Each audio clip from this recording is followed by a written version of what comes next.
बिस्मिल्लाहिर्रहमानिर्रहीम। अस्सलाम वालेकुम डियर मेडिकोस, मैं हूं डॉक्टर कलीम रज़ा। उम्मीद है आप सब लोग खैरियत से होंगे। आज हम बात करेंगे NLE के सिलेबस की और डिटेल से बात करेंगे कि ये जो नेशनल लाइसेंसिंग एग्ज़ाम का सिलेबस है, जो एग्ज़ाम 2 स्टेप में होने जा रहा है, आप इसको प्रिपेयर कैसे करेंगे, आया आप इस एग्ज़ाम को पास कर सकते हैं कि नहीं, कितना लेवल ऑफ़ डिफ़िकल्टी है और क्या डिफरेंस है जो पहले NAB का एग्ज़ाम होता था, अभी नेशनल लाइसेंसिंग एग्ज़ाम होगा। NLE होना चाहिए या नहीं होना चाहिए था, मैं समझता हूँ इस पे हम पहले काफ़ी बात कर चुके हैं। किस तरह होना चाहिए था एग्ज़ाम, वो भी मैं पहले बात कर चुका हूँ। आज हम टू द पॉइंट करेंगे बात नेशनल लाइसेंसिंग एग्ज़ाम के सिलेबस पर।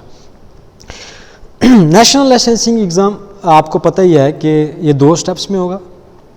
फर्स्ट स्टेप जो है ये आपका रिटन होगा, जिसमें आपके पास 200 MCQs होंगे। पासिंग परसेंटेज जो है वो 70% है। बेसिक सब्जेक्ट में से आपके 30% क्वेश्चंस होंगे, क्लिनिकल सब्जेक्ट्स में से 70% क्वेश्चंस होंगे।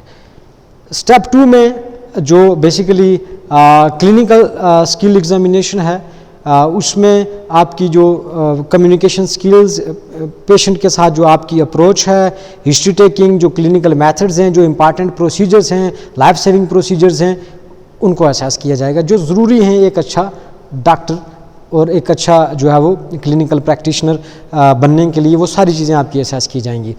अब मैं पहले मुखातब हूँ अपने फॉरेन मेडिकल ग्रेजुएट्स से, जो कि परेशान हैं, चूँकि उन्होंने देखा कि मोर देन 97 पेजेस का करिकुलम है, पैनिक हो चुके हैं, फौरी उन्होंने रिएक्ट किया है। तो वो ये समझते हैं कि शायद लेवल ऑफ़ डिफ़िकल्टी इतना हाई हो चुका है कि ये एग्ज़ाम पास करना पॉसिबल ही नहीं रहा।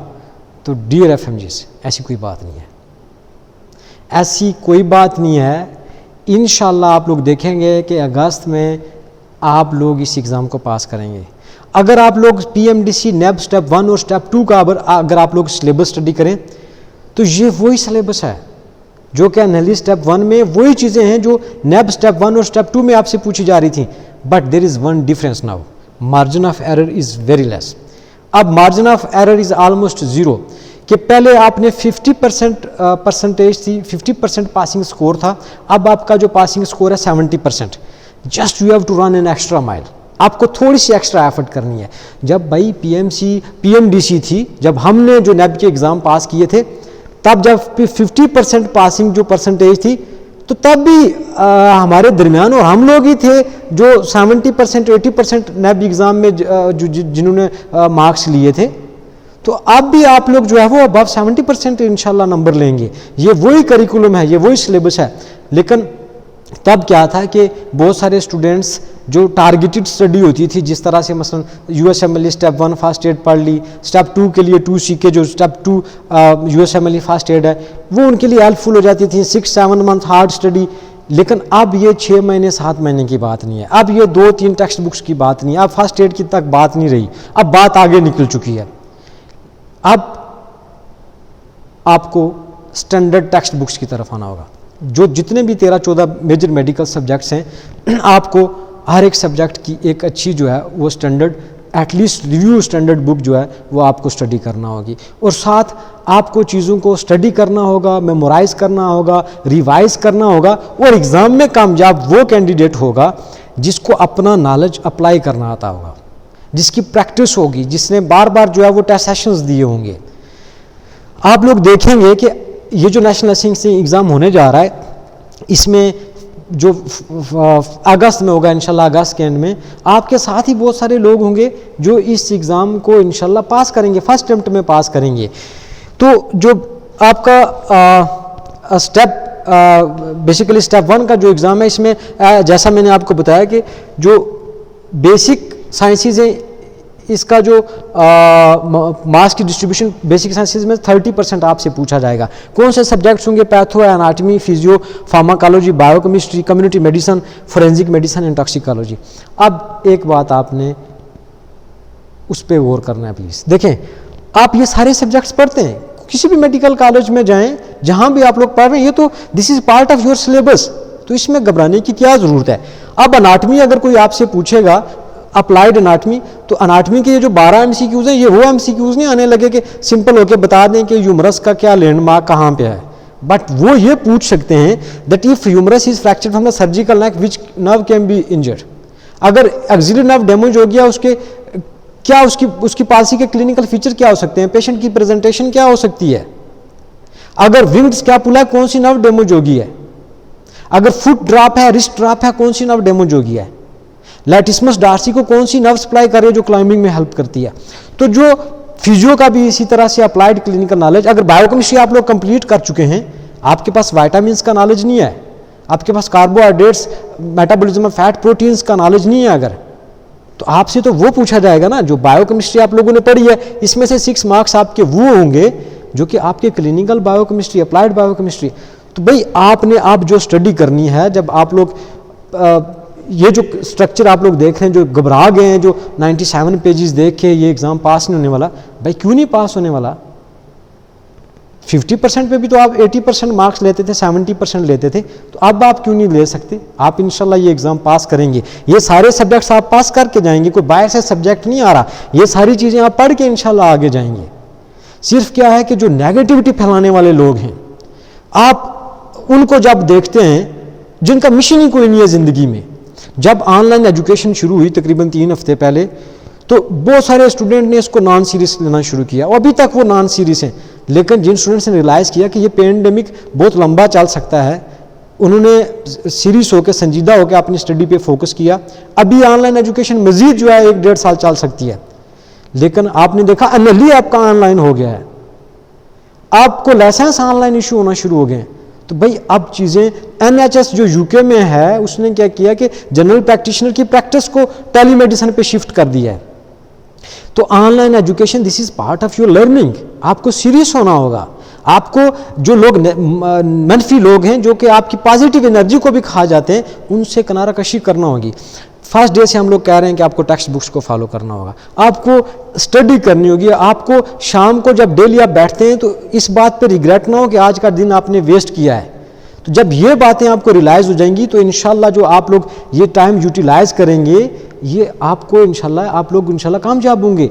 कोई भी जो जर्नी आप स्टार्ट करते हैं, MBBS का जो जर्नी है या कोई भी जर्नी आप लोग स्टार्ट करते हैं, किसी मंजिल पे आपने जाना है, तो ये जर्नी स्टार्ट करना बहुत ईजी होता है, लेकिन मंजिल तक वही पहुंचता है, अचीवमेंट उसी को मिलती है, टारगेट वही अचीव करता है जो कंसिस्टेंट रहता है। So you have to be very consistent now, you have to be very productive. आपको पॉजिटिव रहना होगा, आपको फिजिकल फिटनेस पे जो है वो कंसंट्रेट करना होगी, आपको नेगेटिव लोगों को इग्नोर करना होगा अपनी लाइफ में।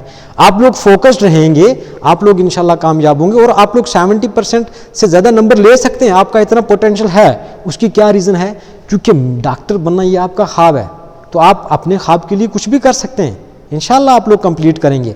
जो क्लिनिकल सब्जेक्ट्स हैं, मैं उनकी अगर बात करूं तो क्लिनिकल सब्जेक्ट, इसमें आपसे 70% पूछा जाएगा। अब देखें कि मेडिसिन के और इसके अलाइड सब्जेक्ट हैं 52 मार्क्स, सर्जरी अलाइड इसके 48 मार्क्स हैं।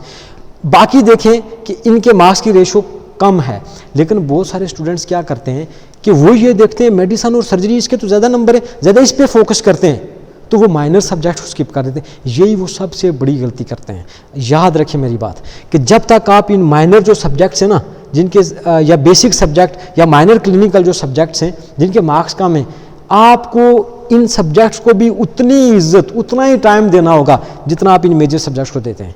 यही सब्जेक्ट जो है वो डिफरेंस क्रिएट करते हैं। मोस्टली आप लोग देखेंगे कि जो स्टूडेंट 120 और 140 के दरमियान जाके रह जाएंगे, वो बेचारे यही माइनर सब्जेक्ट्स को ज़्यादा टाइम नहीं देते, इनको स्किप कर देते हैं। तो आपने यही सब्जेक्ट्स हैं जो डिफरेंस क्रिएट करते हैं, तो इन सब्जेक्ट को भी आपने बराबर ही टाइम देना है। आपने जो बुक सेलेक्ट करनी है उसमें बड़ा वाइज होना है।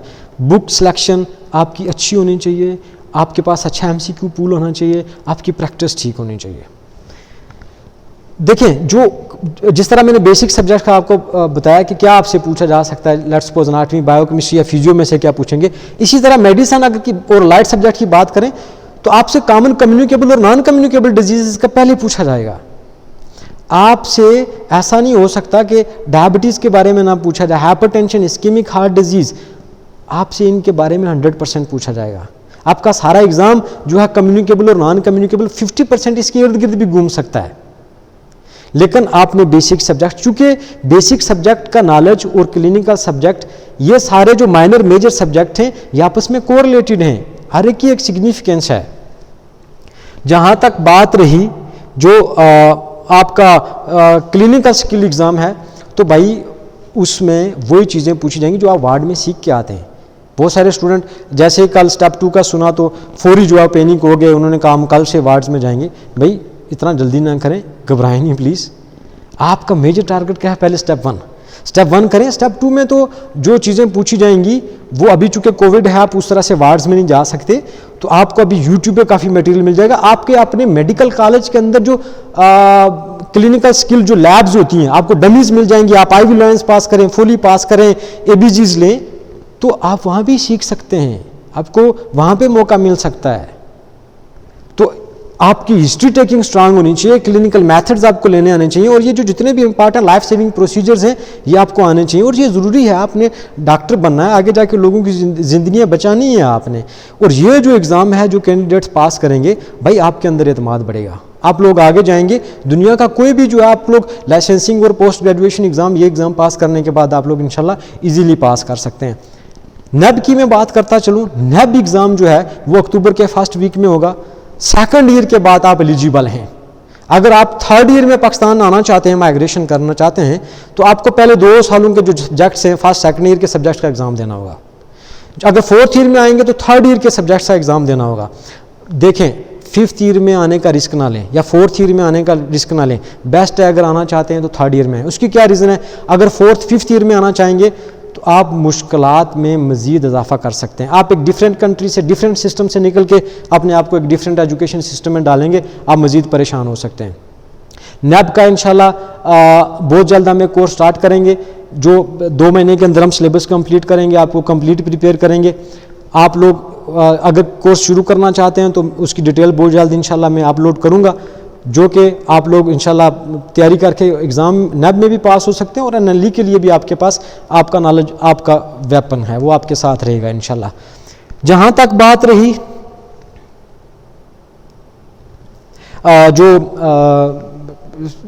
एग्ज़ाम है आपका स्टेप 1 और स्टेप 2, उसका जो अभी मैंने एक बात बताना भूल गया कि जो स्टेप 2 है, आपने अगर स्टेप 1 पास कर लिया है तो उसकी जो वैलिडिटी है आपकी 5 साल की है, लेकिन आपके पास स्टेप 2 के लिए जो मैक्सिमम अटेम्प्ट्स हैं वो 3 हैं। अगर आपने अभी लेट्स सपोज स्टेप 1 पास किया है तो आप स्टेप 2 3 अटेम्प्ट्स में नहीं पास कर पाए तो आपको दोबारा से जो है वो स्टेप 1 भी देना होगा।